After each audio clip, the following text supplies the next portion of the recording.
recognized by the National Wrestling Alliance. 2 out of 3 falls, 1 hour time limit, 2-minute rest period between the falls. The referee is Lee Warren. Introducing first, from Minneapolis, Minnesota, weighing 243 pounds, the world heavyweight champion, Nature Boy Ric Flair. リングアナウンサーのラリー・マッチップによりまして、第62代 NWA 世界ヘビー級チャンピオンリック・フレア紹介されました。 And the challenger,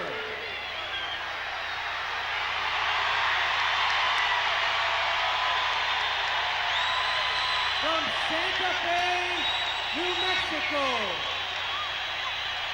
weighing 280 pounds, the one and the only King Kong Brody. 16,765 fans at the Checker Dome in St. Louis. King Kong Brody the challenger, referee Lee Warren. The instructions before the match begins. 2 out of 3 falls, 1 hour time limit. Flair with that gaudy robe. What a sight he was coming into the ring. The gold belt. Think of the history behind that gold belt. You can trace it all the way back to 1900 to people like Frank Gotch and George Hackenschmidt, and through Strangler Lewis, and to Luthez, certainly, Whipper Billy Watson, Gene Kaniski, Wild Bill Longson, Pat O'Connor, Harley Race. And now into the match, it's Brody with a flying tackle, levels Flair a few minutes into the start of the match. Brody hoists Flair into the air with one arm, body slam, driving Flair right into the center of the canvas, and Flair says, "Let me out of here, that one hurt." Referee Lee Warren keeping order as Ric Flair buying some time outside the ring. You know the early moments of this match will be a feeling out process. Touching, testing, seeing what's strong, what's weak. What way is he thinking? What's he looking for? What am I looking for? What can I attack? Right there, Brody certainly made a very strong statement that he had the power. That big body slam following a flying tackle, and Flair taking as much time as he can outside the ring. Here was always the champion's advantage. Remember, the challenger has to win the championship.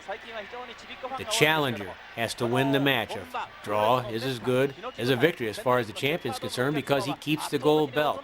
So Flair is going to be a little cautious, but that's not the nature of Ric Flair. Ric Flair's nature is to gamble, to take chances. Will he take chances against somebody like King Kong Brody? They lock up in the center of the ring. Side headlock over the hip by Ric Flair. Head scissors by King Kong Brody. Brody with those powerful legs squeezing the head of Flair, and Flair can't kick out. King Kong Brody with those powerful legs right across the cheekbone and the chin of Ric Flair. Look at him push the power, push the strength, push the weight of his legs into the side of Flair's face, balancing up on his feet, twisting the head. Lee Warren right in there to check if Flair wants to give up. Of course, I don't think anybody would expect that to happen there, but the referee's job still is to ask. How did King Kong Brody develop those powerful legs? Believe me, I've seen it happen many times with him in both gyms, even in hotel rooms. Thousands and thousands of squats, sometimes with weights, sometimes even without weights. He was very concerned about flexibility. He would work the squats over and over and over. You can see why Ric Flair's trapped in there, literally trapped by the head scissors. Look where the knee is, right underneath the cheekbone. King Kong Brody. He's not going to rush into it either. And while we talked about the advantage the champion has because he has to be beaten, keep in mind this, it's a 1-hour match. And King Kong Brody knew he had cardiovascular conditioning, and well, I won't say in his favor, because Flair, that was also one of his strengths too, but Brody had no doubt he could go the length of time. Flair coming out with a headlock, and Brody puts him right back in the head scissors. Excellent wrestling by King Kong Brody. Again, balancing up on one foot, put extra pressure in the neck. Anything you can do to make the man hurt somewhere, make a weakness, because he'll have to compensate. And when he compensates, that means there's an opening. King Kong Brody with the head scissors.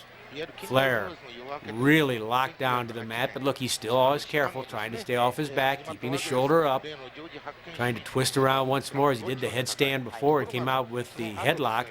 But look where Brody's hands are, right behind Flair's head. Flair feels that pressure. The referee cautioning Brody, stay out of the tights. Flair balancing, trying to get the balance, but he can't get the leverage he needs simply because of the simple fact. Look where his head is. You can see it popping out on the other side of Brody's knees, but that was all because of the pressure Brody was applying to the back of the head. Flair, however, off the ring general, rolling to the ropes. The referee not too impressed. That's not clearly entangled in the ropes. Flair decides that won't work, and he's still stuck in the head scissors of King Kong Brody. Flair, a former football player at the University of Minnesota before he went into wrestling, trained by the great Vern Gagne. Part of the class that Gagne trained, one of his teammates when Gagne was training young wrestlers, was also Ken Patera. Now Flair starting to pop that head out. The head's starting to come out. Now it's Flair who has some leverage. He's bending down on the ankles, and Brody gives up the head scissors. He's out, but Brody kicking away. There's the strength of that millions and millions of squats as Flair catapulted across the ring. Brody right on top of him. The crowd screams. They're waiting for the volcano to explode. Lee Warren trying to keep order. Brody with an arm whip across the ring into the corner. Back body drop. Flair sailing high in the air in the Checker Dome before he crashes to the mat, and then a kick to the head by King Kong Brody. Flair trying to come up, and Brody with another boot right to the side of the face of Ric Flair. A punch to the stomach by Ric Flair. That slows up Brody. Headbutt to the stomach by Ric Flair. And then very simple thing, just gouging the eye, and that takes a little of the balance, a little of the momentum away from King Kong Brody, trying to find his way around that ring. Blinded momentarily, but lashes out with a boot. Right now it's a slugfest between Flair and Brody. Flair with an elbow to the top of Brody's head, and he pitches Brody through the ropes and out of the ring to the floor of the Checker Dome. But look at Brody stomping around the ring, angrily crawling back in. Do you want to play that way? And that crowd standing, screaming. Now it's Flair who bails out when it's Brody in the ring. Remember how that sequence started? It was Flair who threw Brody out. It ends up with Flair jumping out because Brody was on the warpath. And you can bet that Ric Flair, who lost that little test of wills right there, is going to use a full 20 count outside the ring. In different states at that time, back in 1983, there were different counts outside the ring. Illinois actually had a count of 10. In Missouri, it was 20. It varied from state to state, and that, of course, made it even harder on the top-line wrestlers because they were traveling all over the country. They had to remember slight rule changes, different things that would cause disqualifications. It was always a little bit different. It was always a test, a challenge for the people inside the ring. Knee to the stomach. Big chop to the throat by Ric Flair. Flair grabbing the hair, slams Brody head first into the top turnbuckle. Brody sagging to the mat. Flair pounds right on the forehead of Ric Flair, right on the forehead of Brody. Ric Flair again pounding on Brody's forehead. Brody brought to his feet by Flair. Arm whip. Elbow right underneath the chin. Brody was able to elude part of it and take it lower down in the chest where it might not cause as much damage. Whip reversed. Bear hug by King Kong Brody. The bear hug by Brody again. A power move by a power wrestler, King Kong Brody. Lee Warren checking. And for those fans who've been around, well, more than a few years, you might remember Yukon Eric. Back in the early 1950s, up through the early 1960s, it was the bear hug he'd use to win his matches. He'd squeeze a concession out of his opponent or cause them simply to become unconscious because he squeezed all the wind out. What Brody is looking for here, as Flair tries to go for the eye, Lee Warren trying to get a look, but Lee right now is a little bit shorter than the two wrestlers. I don't know if he can see the face of Brody. Brody bent over. Brody was trying to use that bear hug to take the wind out of Flair, just to take some of the stamina away. Both men a little groggy at the moment. Brody because his eye was gouged. Flair because he's trying to get some wind back. Flair, though, quickly to the attack. He doesn't want to pass up an opportunity to be on front of Brody. Going for the suplex, and Brody blocks it. Going for the suplex again, Brody blocks it. Brody was also a tough man to slam, claimed that nobody could body slam him or suplex him. Flair couldn't do it there, but look at this. Brody with a suplex on Flair. Flair tried the suplex, failed. Brody tried the suplex, and he scored with the suplex. Again, that crowd screaming. Brody lining him up, going to the air for a quick stomp on the head of Ric Flair. The crowd was simply dynamite that night at the Checkerdome. I remember it well. And even Ric Flair would tell you today it was one of his most favorite matches, one of his most favorite moments in wrestling, because the St. Louis crowd was so intense, so filled with energy and excitement. It was like electricity inside that building. Herb Simmons, who's helped produce all these Wrestling at the Chase and classic St. Louis wrestling shows, Herb was at the card, and he's always told me too. He said, I just couldn't sit. I could hardly sit down. It was just so exciting to be in that building. It was just like electricity throughout the crowd, all 16,765. Flair and Brody again going at it toe-to-toe. Brody knocked back into the corner by Flair. Flair grabbing the arm, trying the arm whip. Nope, Brody won't come. Brody won't come. He's hanging onto the rope. Flair can't pull him out of that corner. Trying. Well, we'll take the chop to the throat and see if that works. No, Brody, like the arch. Look at the balance he has, those legs spread, and Flair says, let me think about this. Again, a test of wills between Brody and Flair, something that Flair generally was able to do to an opponent he could not do to King Kong Brody right there in that instance. And it shakes him, it rattles him, it has to. He goes to the body slam, but Flair can't get him up. Flair couldn't get Brody up, but Brody again, he gets Flair into the air. Walks halfway across the ring. Look at him, high into the air. Oh, big body slam by King Kong Brody. Once more, Flair foiled. First he tried to slam Brody, couldn't do it, and then Brody slammed Flair. Flair quick to kick out at the count of one by Lee Warren. Front face lock by King Kong Brody. Simple hold, rest hold, hardly. Simple ones hurt the most. Ask anybody. Ask Luthez. Ask Pat O'Connor. Ask Harley Race. Ask any of the guys who've been around this business for any length of time. Ask Ric Flair. How hard was it to breathe for Ric Flair right there? Brody's not strangling, but think of how he's pinching the cheeks together, leaning into him, bending his chin up into his own chest. Also now on top of it, 280 plus pounds on top of Flair's body as he tries to keep his shoulders up. Think of this, the tremendous strain on the spine, on the neck of Ric Flair as King Kong Brody leans on him, uses his full weight. Again, trying to take some of the stamina away from Ric Flair. Balancing up, Lee Warren right there. Talk about good referee work. You talk about good referee work. Belly down, Joe Schoenberger, the great referee from St. Louis, who was there on January the 7th, 1966, when Gene Kiniski dethroned Luthez for the World Heavyweight title at Kiel Auditorium. Joe Schoenberger taught Lee and his brother Ed Warren refereeing.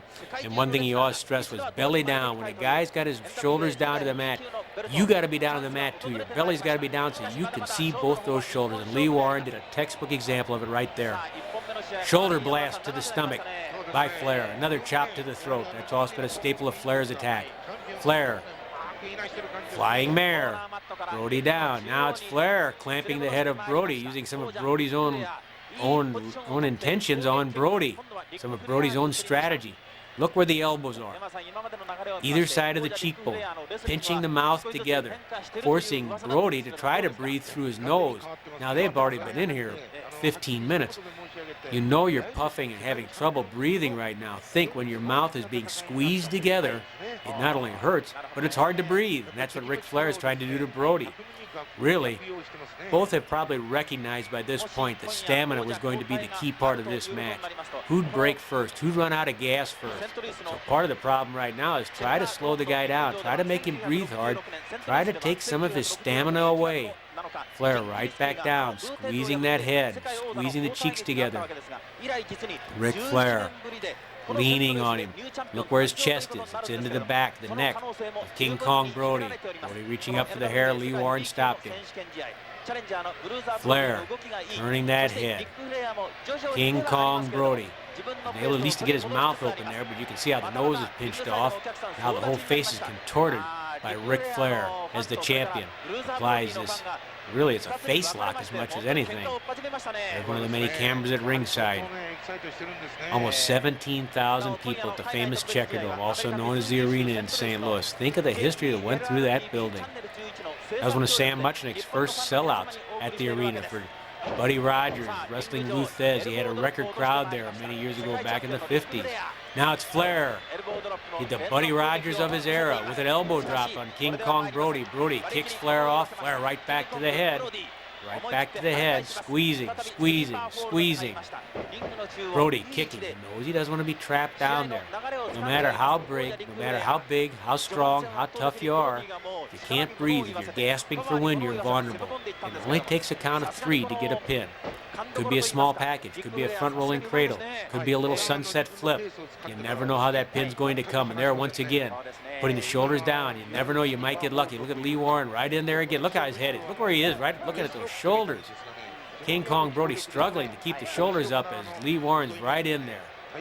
And Flair hoping he can catch a lucky break. You never know when lightning will strike. Ric Flair leaning into Brody. Brody struggling to come up. A real test. A test of more than just physical skill. It's a test of who wants it? Who's got the most guts? King Kong Brody or Ric Flair? Flair staying on top of him. He's probably hooked the arm on the far side now. Yes, he has a little bit. But Brody so strong, trying to come up. The fans intent. They've not often seen King Kong Brody wrestle to the mat like Ric Flair just did. Brody trying to fight back. Flair pounding on the back. Brody pounds on the stomach. Chop again to the throat. Ric Flair, side headlock. Off the ropes comes Brody. Flying tackle levels the world champion. Over the top. Leapfrog by the world champion. Hip toss and down goes Brody. Ric Flair backing up. Coming for the elbow drop and he misses as Brody rolls away. Just when it looked like Flair had something going, Brody bounces back, avoids the flying elbow drop, and vicious kicks to the head by King Kong Brody. Brody, another boot right to the head. You think that there are cobwebs in Ric Flair's head right now. Brody going up on the ropes so he could come down and assault the world heavyweight champion. Big chop right to the top of the noggin. And Flair goes down. Flair in trouble here. He opened up the attack, and now he's paying the price. He opened it up. He opened up the offense, and it's Brody coming back. Oh, big forearm smash. Look at Lee Warren point. That was the forearm, worse than the fist, that big forearm bone to the cheek. But Flair, he never quits. We all know that. Flying tackle, it doesn't work. Brody levels him. He was leaning forward, so he caught him with the shoulder. Flair tries again, walks right into it. Walks right into it. A big body slam by King Kong Brody. Oh, he lines him up. Flair, look out below. The giant flying knee drop. Flair crushed to the mat by King Kong Brody. The crowd standing. They sense it. Count of 1, 2, 3. There's the first fall. The first fall belonging to King Kong Brody. The crowd standing, screaming. Will they see the title change hands tonight? On February the 11th, 1983 at the Checker Dome. Will the title change hands tonight? Will King Kong Brody become the champion? In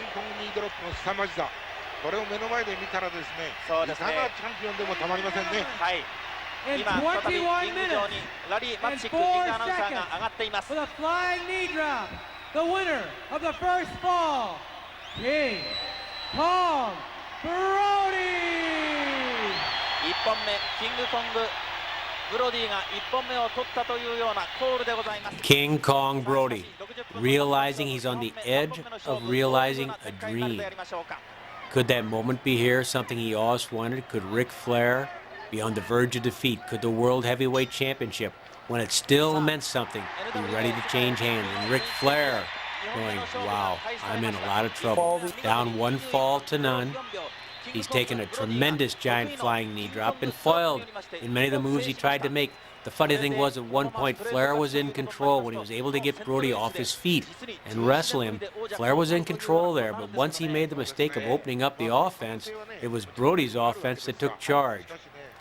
An interesting match as you look at it, too, because in some ways you're seeing different things than you would expect from these two people. And I think looking back to it and having talked to both Brody and Flair in intervening years, I think there was so much respect both ways between Ric Flair and King Kong Brody for what each one could do well.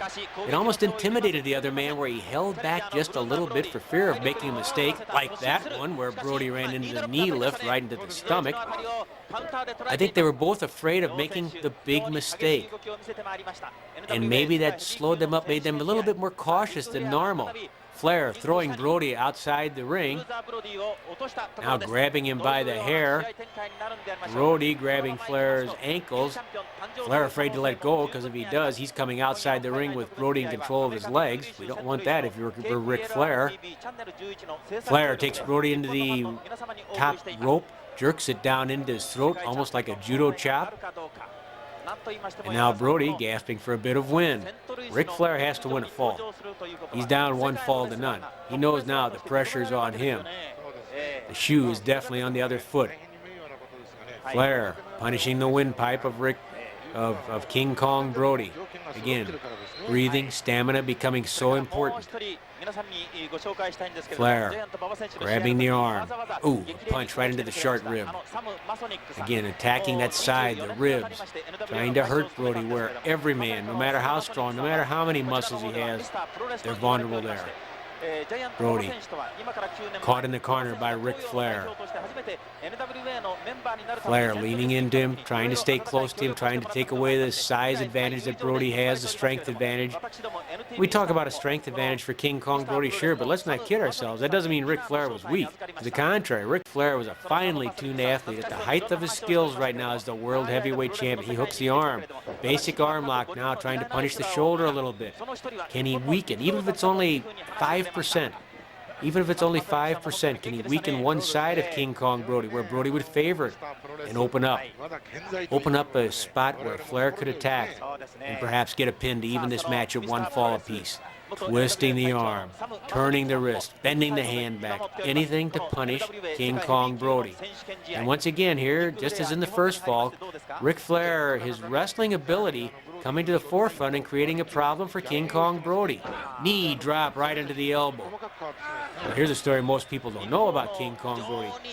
Probably about this point in his career was when that left elbow of Brody was actually broken. He had a hairline fracture in the elbow. He never took time off for it because this is professional wrestling. You don't get to go on the disabled list. You don't keep making $10 million a year when you're sitting at home cutting your fingernails. You have to work if you want to make money. Brody's left elbow had a lot of punishment over the years, and by the time before he passed away in 1988, I would guess in early 87, he showed me how his left hand had basically developed what they call claw fingers. The feeling had come out of the ring finger and the little finger. He couldn't move it. And that was because all of the punishment of wrestling. And here was Flair working on that left arm. He knew that a lot of the bumps that Brody took, because Brody was willing to take to the air with drop kicks and the giant flying knee drop, a lot of that also meant landing on that elbow pointed down there. So that elbow had to be sore and hurting. And Brody also admitted over a period of time that's obviously what caused that elbow bone to crack. He knew had he lived, he was looking at an elbow replacement somewhere probably in the early 90s. Flair pulling back on the arm, a classic double arm lock. Looks like Johnny Valentine there, doesn't he? Pulling back on that arm. Ric Flair pulling back on the arm, trying to punish King Kong Brody. And again, the wrestling skill of Flair paying off for him. Brody never made any bones about it. He never considered himself a great scientific wrestler. He got by on power, brute strength, and simple will. He wasn't going to quit. He had as big a heart as anybody inside that ring. There's Flair rubbing the bone of his knee into the bone of Brody's elbow. Flair's knee into Brody's elbow. Let's get that straight. Charlie Regal and Herb Simmons are keeping an eye on me here to make sure I do this right. Where's Mickey Garagiola when you need him? He's probably smoking a cigar. Ooh, look at the punishment on that arm. Look at Flair using the leverage to punish the arm of King Kong Brody. Brody stretched back. Look how the shoulders almost pull out of the socket. Flair leaning into 245 pounds of Ric Flair. Putting tremendous punishment into that elbow of King Kong Brody. Bending backward, looking for the ropes for a little extra leverage. Did Lee Warren catch him? Yes, he did. He caught Flair using the ropes for some extra leverage. A kick into the rib by Ric Flair. Brody fighting back. Pushed to the corner, pushed to the ropes rather by Ric Flair. Flair staying in tight to him. The referee trying to separate them again. Flair leery of giving Brody too much room. He's got his arm tied over the top rope. Finally chased back. Oh no, it's Brody who has a hold of Flair's nose. Brody with a nose lock and then a forearm right across the forehead of Ric Flair. Flair fighting back. He doesn't want to lose the advantage he has. But Brody, knowing a lot's at stake here, he just gouges the eyes. No bones about it. This is a clawing, fighting, scratching moment in professional wrestling inside that Checker Dome ring. The World Heavyweight Championship at stake. King Kong Brody with the first and thus far only fall. Again, gouging the face, twisting the nose of Ric Flair. Brody knew he was getting into trouble and he was going to stop it. Clawing away at each other, knowing the stakes. He sat down and tried to figure out the payday.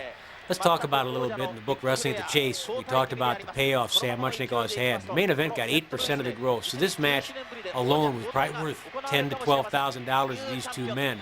But think how much more it was worth to be the World Heavyweight Champion. Think how much more it was worth to have 10 pounds of gold around your waist. Multiply 10,000 or 12,000 100 times, and then maybe you have the answer. Brody down on top of Flair. He was biting him. Brody tossing caution away. He knew he wasn't going to be able to wrestle with Flair. He would have to make Flair wrestle his match, which was a brawl. And here we are outside the ring. Flair trying to get away from Brody. Brody stalking him. Flair rolling back in. Can he get there? Brody bringing him back out on the floor. King Kong Brody up 1 fall to none, going after the World Heavyweight Champion. Chip, and he slams Flair. Flair got his shoulder up, blocking his head at least from hitting the steel ring post. Flair trying to stay away from Brody outside the ring. This is not where you want to be with King Kong Brody in no man's land outside the squared circle. Brody squeezing Flair's arms around the steel ring post, trying to punish that shoulder. He'll take advantage of any edge he can get. Flair tries to fight back, though. Brody and Flair both back inside the ring. Brody hits the ropes. Oh, a big kick to the stomach. Flair was expecting a flying tackle. Instead, he got the boot into the belly. Right into the breadbasket by King Kong Brody. And then Brody walks into a vicious elbow right underneath the chin. A knockout punch from Ric Flair. A knockout elbow from Ric Flair, and then driving the knee down across the forehead of Brody. A favorite Flair move. The knee drop to the forehead of King Kong Brody. Flair trying to follow up his advantage. They come to their feet. Trying to arm whip Brody out of that corner. It's not easy. Brody reverses the whip. Oh, and Flair hits the shoulder and bicep that went into the steel ring post. And now Brody begins chopping on the shoulder and arm of Ric Flair. Any opening you get, you have to take advantage. This is for all the marbles. This is it. There's nothing higher than this that you can fight for. So you'll scratch and claw, and you'll break the rules if you have to. Whoa, knee drop, missed. Knee drop, missed. Knee drop for Flair's head, missed. Flair going for the pile driver. Flair going for the pile driver. Can he get him up? No, look at the balance that Brody has. Brody taking the leverage away from Flair, lifting. Oh, look at that dead body weight. All in the neck. Think of the strength that took. Flair wasn't jumping. He was lifted by King Kong Brody with his neck and flipped over the top when Flair tried a pile driver. To the ropes goes Flair. Drop kick by King Kong Brody, a man that size, 6'5", 285 pounds. He used to weigh 320, but he trimmed down by this point in his career, knowing that speed and stamina were so important against opponents like Ric Flair. Still, what a feat to get in the air for a drop kick like that against Ric Flair. Flair with his foot on the ropes. There'll be no pin there. It's not going to be 2 straight falls for King Kong Brody. Brody didn't realize that Flair's foot was on the ropes. Lee Warren trying to explain it to him. And that's not the easiest thing to do. If you're inside the ring and you have almost 17,000 people screaming, it's hard to hear each other. Even if the guy's right there say his foot was on the ropes, and Brody's probably saying, what? Brody pounds Flair into the corner. It looks like the tide has turned a little bit. Brody more in charge now, but Flair fighting back with a boot. Ooh, and it knocks Brody through the ropes and onto the floor. Lee Warren beginning the 20 count. It's 10 on the apron, 20 on the floor. Brody on the floor of the Checker Dome. Coming back in, Flair right there to greet him, and it's not a friendly greeting. Going for the suplex. Going for the suplex on King Kong Brody again. Brody blocks the suplex. Once more, Flair foiled as he tries to use the suplex on King Kong Brody, and that would have been devastating if he could have done it there. Whoa, he misses a punch. And Brody fights back. Brody furiously pounding on Ric Flair. Brody on Flair. Flair staggered. Throws a wild punch. Both men back off a bit. And then a kick from Brody pushes Flair back into the corner. Not pretty. It's not pretty. It's vicious. It's sometimes crude, always rough. But it's vicious because the World Heavyweight Championship is at stake. King Kong Brody twisting the face of Flair as he mounted the ropes so he could pound on Flair. Brody stumbled down. Flair may have landed a chop to the stomach as Brody was up there on the ropes. Flair grabbing Brody's hair, going for the suplex, going for the suplex. Oh, he got him up. He got him up. Ric Flair finally delivered the suplex to King Kong Brody. This could be it. The falls could be even. Count of 1, 2, and oh, Brody kicks free. After all the times that Ric Flair tried with that suplex and couldn't do it, finally he electrifies the Checker Dome crowd by delivering the suplex to King Kong Brody, and Brody is shaken. Brody is shaken. That was nearly the evening fall. He came within a quarter of a count of making it one fall apiece. Elbow drop by Flair, trying for the pin. Count of 2, count of, and Brody kicks out again. King Kong Brody hurt after Flair delivered the suplex. Flair going behind him, pulling the hair back. What does Flair have in mind? Going for the abdominal stretch. The abdominal stretch on King Kong Brody. Not an easy hold to get on somebody like Brody because of the strength, the length of his body. Once upon a time, back in the 50s and 60s, this was a killer submission hold for a gentleman by the name of Wilbur Snyder, who ought to be in the Hall of Fame of Wrestling if he isn't. Wilbur Snyder popularized the abdominal stretch. By now, a lot of people knew that flexibility was a key, and certainly Brody was one of the first big men to realize it. And that's why the abdominal stretch here is not getting a submission, because Brody worked constantly on flexibility, just as Flair did. Flair perhaps not realizing how much effort Brody put into that, and the abdominal stretch perhaps not as effective as Flair thought it would be on King Kong Brody. He thought Brody was hurting after that suplex, and he probably still is, and this puts pressure in the same place as the suplex rattled. But now the abdominal stretch, he can't get the submission. He can't get the submission from King Kong Brody. Lee Warren's right there to check it. Brody, what's he doing? Is he trying to move out of it? Yeah, he's getting that top arm free. Brody moving behind Flair, and he has the opposite arm of Flair. Oh, what do we have here? It's Brody reversing the abdominal stretch onto Ric Flair. Ric Flair now, he's the one trapped in the abdominal stretch by King Kong Brody. It's not exactly textbook by Brody, but it's an abdominal stretch, and he's twisting Flair pretty successfully. Not enough to get a submission, not quite. He can't quite get underneath him, but from Brody's standpoint, what he's done, he's escaped the suplex that nearly pinned him. He's escaped the abdominal stretch that caused him trouble. He's dodged a bullet, and he's still up 1-0 over Ric Flair. 2 falls out of 3 for the World Heavyweight Championship. Both men starting to feel the effects of this match now. We're nearly at 40 minutes into the match. Think of the energy, think of the conditioning that's being tested here between Flair and Brody. Flair getting right on top of him. Flair's had his best success when he stayed on top of him, and Brody couldn't use his longer arms and his longer legs and couldn't unleash all of his violence onto Ric Flair. Brody pushed into the corner by Flair. Flair strangling Brody. Making no bones about it, he's willing to work the count of 5 before disqualification. He breaks at 4. 5 would be a disqualification. Lee Warren and Ric Flair toe-to-toe, nose-to-nose. Flair on top of Brody, grabbing him by the throat again. He's going to work that count as far as he can. Warren trying to break him up because now Brody's strangling Flair. Both men strangling each other. You talk about going for everything you can. Oh, hanging him high by King Kong Brody. Shades of Big Bill Miller right there as he lifted Flair by the throat and flung him across the ring like a sack of potatoes. Flair made the mistake of going into the power matchup with Brody, and that never works. Big forearm smashes right onto the chest of Flair. Quick try for a pin by Brody, but Flair, hey, he was down for two. You never know. You never know.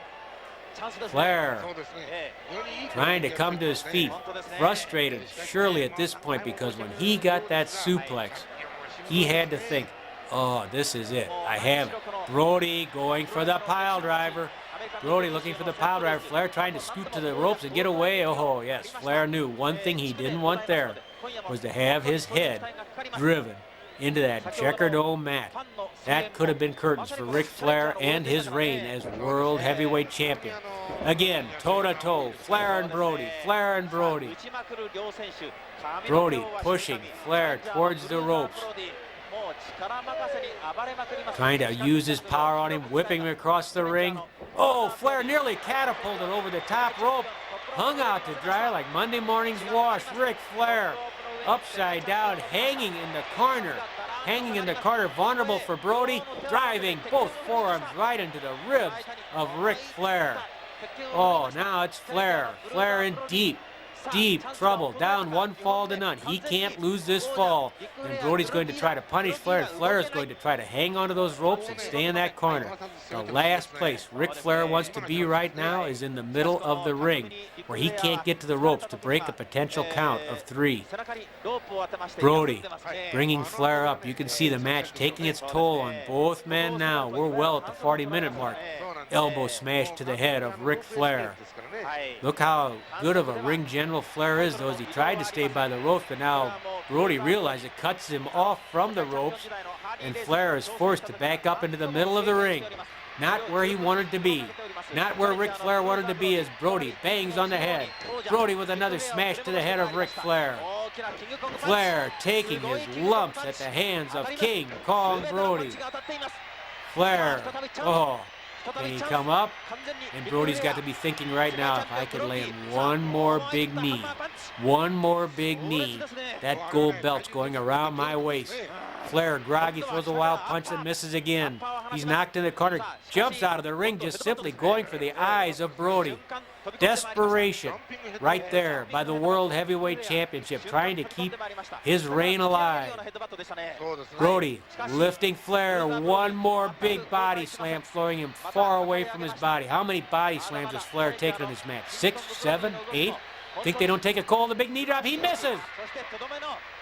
Brody missing the knee drop. Flair having enough attention to roll away, and Brody misses the knee drop. How often did you ever see that? Brody was so good at sensing when his opponent was vulnerable for that knee drop. He was wrong there. He was wrong because Ric Flair was able to pull a rabbit out of the hat and get away from the flying knee drop of King Kong Brody. Brody, now he's the one in real trouble. How often did he miss that? And that knee has to be aching, throbbing. And it came down, and Flair goes right to the attack. Ric Flair viciously going after King Kong Brody. Brody by the ropes. He could buy some time outside the ring now. Look at him hobbling on that leg, stretching out, trying to stretch out the cramps in the hamstring and the quadriceps. That hurt Brody as much as the guy underneath it would have been crushed. Brody grabbed by the hair, pulled to the apron by Ric Flair. Oh, into the turnbuckle by Ric Flair. Again, Flair slamming the head into the turnbuckle. Two things have been proven here so far. Number one, Brody was able to withstand a good scientific wrestler and still hang in there. He hasn't lost a fall. He's up one fall to none, and Ric Flair has proven beyond any shadow of a doubt he's one tough cookie. Flair standing with Brody. Flair and Brody again. Maybe the 5th or 6th time in this match. Flair and Brody toe-to-toe, battling it out. Neither man willing to give an inch, but it's Brody taking command with big forearms and punches. Flair leaned into the ropes. An uppercut by Brody, and Flair knocked clear over the top rope and down to the floor. An uppercut by Brody, almost that European-style uppercut that Dory Funk Jr. used to use. Brody going out after Flair. Flair trips Brody. Flair and Brody outside the ring. Flair and Brody on the floor of the Checker Dome, a chop to the throat. Flair and Brody battling once more. Neither man willing to give an inch. Flair crawling to the apron. The referee making the count on both men. It's 20 because they're on the floor. A count of 20 on both Flair and Brody. They're up on the apron. Flair and Brody. The count's still going on. Flair lands a chop. Brody lands a punch. They're trading blows back and forth. Flair pounding on Brody. Brody ducks beneath Flair, backdrops him to get away from him. Tumbles off the apron. The referee making the count. He's calling for the bell. When did he get to 20? Obviously, when Brody was still outside the ring and Flair had been catapulted inside the ring. Let's get that official announcement as Lee Warren explains to me exactly why he did what he did. In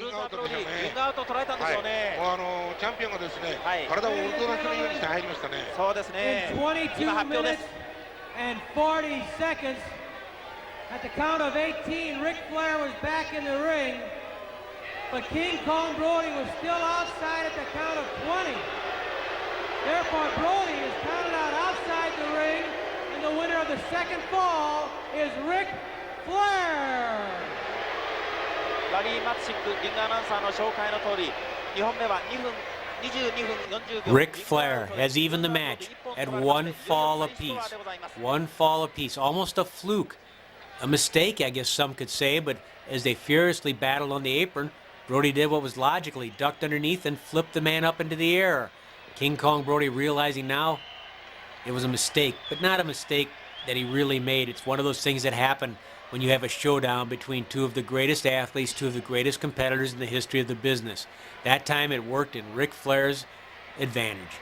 Ric Flair wins the second fall as Brody is counted out outside the ring. One fall apiece.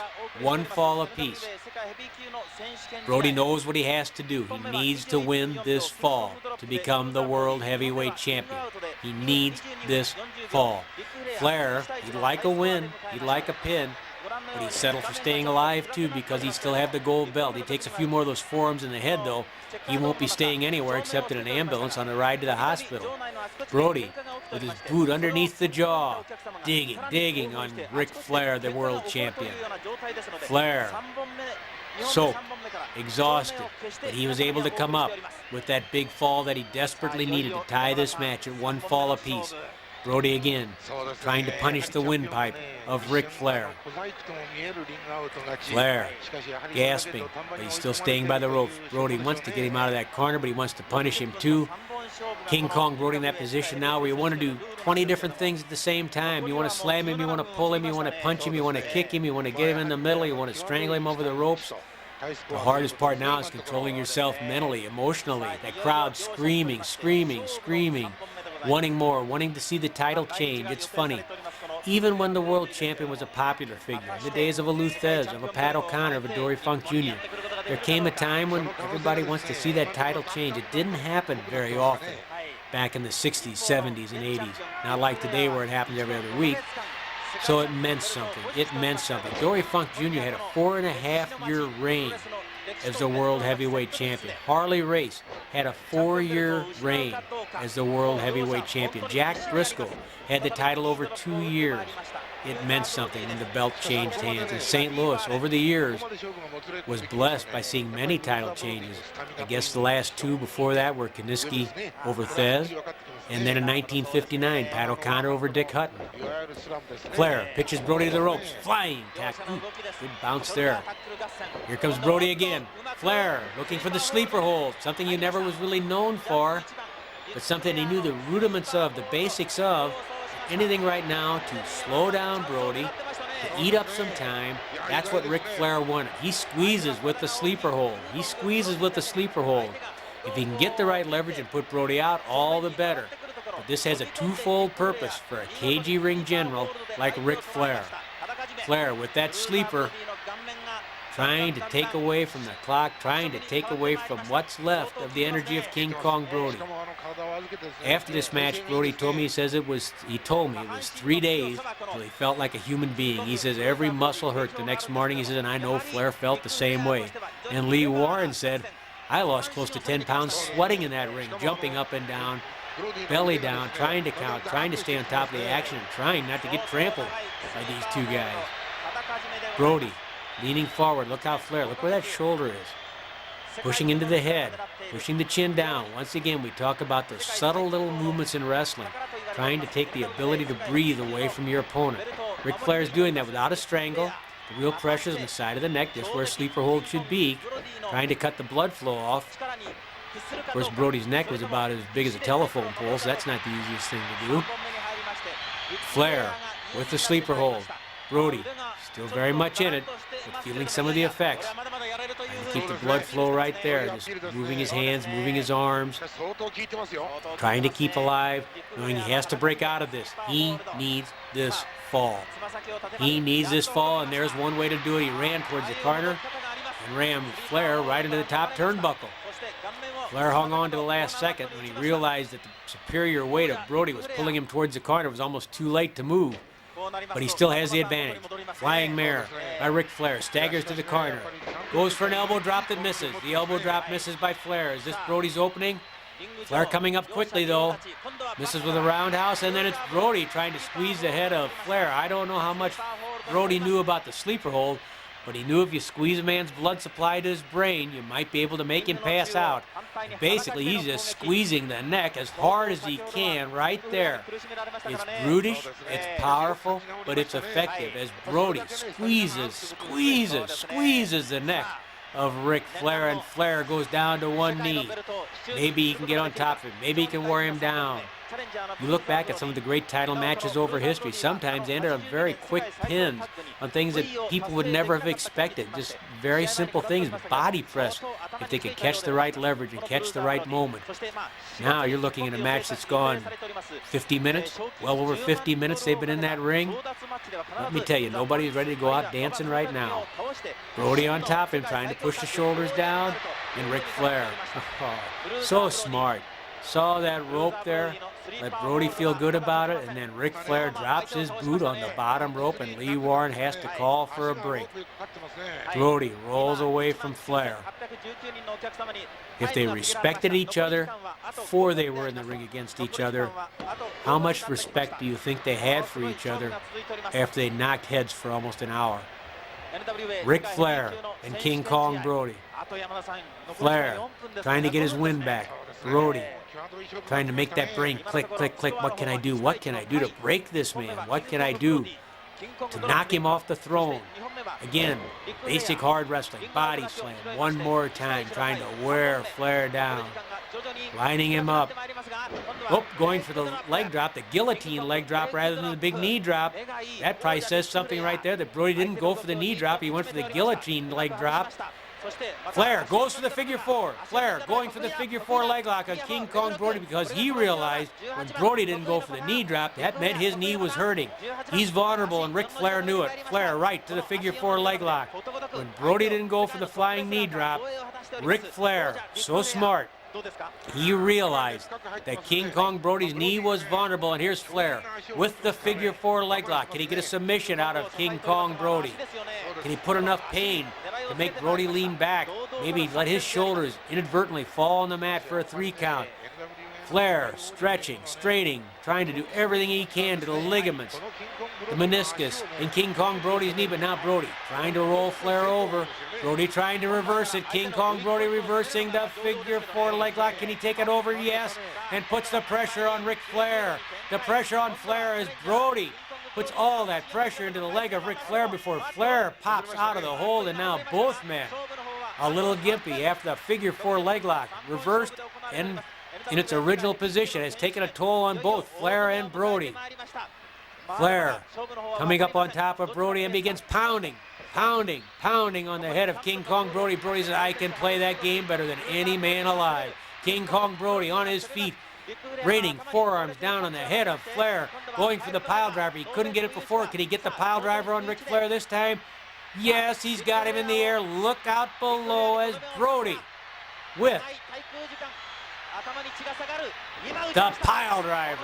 Oh, ramming the neck and head of Flair into the mat, making sure he had all the leverage in the world as he tried to knock Flair's head right down into his shoulders. This could be at the count of 1, count of 2, and no. Flair with his boot across the bottom rope. Brody sees it. He knows it. It was a good call. Here he finally got that pile driver, which he tried once earlier in the match, and Flair was able to scoot to the ropes. Elbow drop. Not something you often saw from Brody, but it's desperation time now. Desperation time now, and Brody taking any chance he can. Throwing that elbow and missing. Both men having trouble coming to their feet, trying to find a way. Flair with a chop. Arm whip. Brody to the ropes. Ducks. Comes off. Big boot. Right to the face of Ric Flair. Brody coming off with that signature big kick to the face. Another kick right to the solar plexus by Brody. Brody whipping him to the ropes. Another boot to the head. And Flair is down. Is he down for the count? Look at him fight. Look at him struggle to come back up after all that punishment from King Kong Brody. One more body slam. No, a backbreaker. A backbreaker, shades of Gene Kiniski. The backbreaker, beautifully delivered by Brody. Not even realizing where he is now. They're close to the ropes. Flair didn't know he was that close either, and he kicked out, not knowing he could have taken the easy way out. There's no room for error here. Flair looking maybe he could come down from the top on Brody, who came to his feet slowly, but Brody's there waiting. Brody's there waiting with Flair. Sailing through the sky inside the Checker Dome, it's Ric Flair, compliments of King Kong Brody. Big forearm to the face. Brody leery of going for that knee drop. Think back to that missed knee drop earlier and what a key part of the match that was. Brody obviously had hurt his knee, and he was leery of going for the giant knee drop anymore, especially after the figure 4 leg lock. Flair was able to take one of the signature moves away from King Kong Brody. Brody going for the suplex on Flair. Time running out. Brody going for the suplex. He has him up in the air. Drives him down. Drives him down with the suplex. Going for the pin. Can he get there? Can he get there? No, the referee, the bell has sounded. The bell has sounded. 1 hour has expired as Flair and Brody went at each other, hammer and tong, and here it is. The 1 hour time limit expired with each man having won a fall.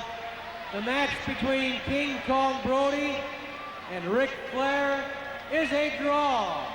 And Ric Flair retains the World Heavyweight title.